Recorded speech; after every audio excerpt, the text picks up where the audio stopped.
Vijapur APMC માર્કેટયાર્ડમાં 15 થી વધુ દુકાનોના તાળા તૂટ્યા. પોલીસ ઘટના સ્થળે પહોંચી તપાસ હાથ ધરી. તિજોરી તોડી લાખો રૂપિયાની ચોરી. 2 મહિના પહેલા માર્કેટયાર્ડમાં 8 દુકાનોના તાળા તૂટ્યા હતા. ચોરીના સીસીટીવી સામે આવ્યા. ન્યાય ન મળે ત્યાં સુધી માર્કેટ ચાલુ કરવામાં આવશે નહીં. સોમવારથી માર્કેટના તમામ વેપારીઓ હડતાલ પર જવાના છે. માર્કેટની શેષ આપવાના નથી. એપીએમસી દ્વારા સિક્યુરિટી તેમજ વરંડો બનાવી આપવામાં આવે તેવી વેપારીઓની માંગ છે. પટેલ નરેશભાઈ પોપટલાલ, એપીએમસી ના પ્રમુખ તથા એપીએમસી ના ડિરેક્ટર. વિજાપુર માર્કેટયાર્ડમાં આજે 10 દુકાનોની લોક તૂટ્યા છે, તિજોરીઓ તૂટી છે અને અંદાજિત 15-17 લાખ રૂપિયાની ચોરી થઈ છે. અગાઉ પણ આવી ચોરી થઈ હતી, પણ મને કોઈ ન્યાય મળ્યો નથી પોલીસ તંત્ર તરફથી.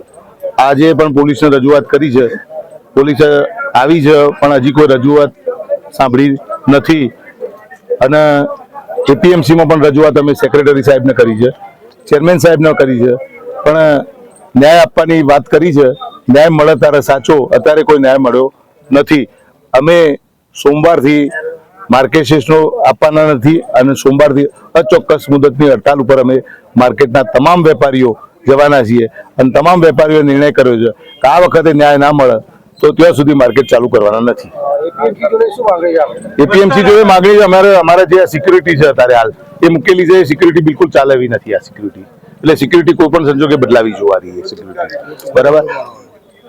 ઉપરાંત અમે વરંડાની માગણી કરેલી છે કે ભાઈ અમારી પ્રીમાઇસમાં વરંડો, આપણી પ્રીમાઇસમાં વરંડો બનાવી દો, પણ એ પણ હજી કામ થતું નથી. તો તાત્કાલિક આ પ્રીમાઇસમાં, અમારી પ્રીમાઇસમાં વરંડો બને અને વેપારીઓને ન્યાય મળે. વારંવાર આવી ચોરીઓ થાય, કોઈ કમાણીઓ એવી છે નહીં વેપારીઓને.